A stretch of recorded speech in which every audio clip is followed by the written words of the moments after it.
Welcome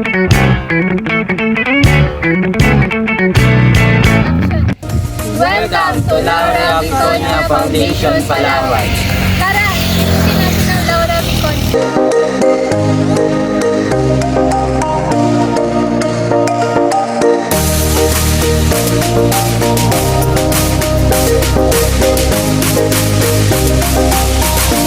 Ngayon, dito naman tayo sa area kung saan sila nagtatanim ng iba't ibang crops.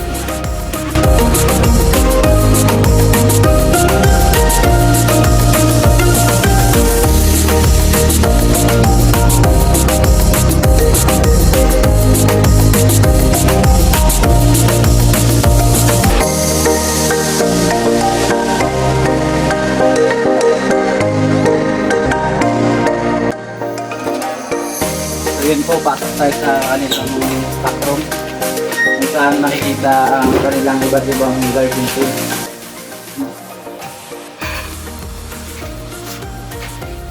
At kung paano nila i-order. So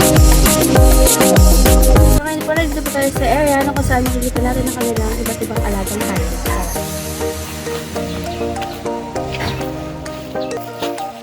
Ngayon dito po kami sa kulungan ng baboy at tingnan natin po ang iba't ibang uri ng baboy.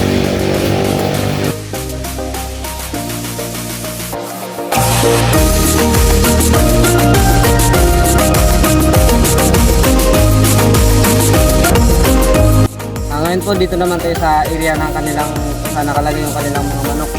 Ito po yung mga native chicken.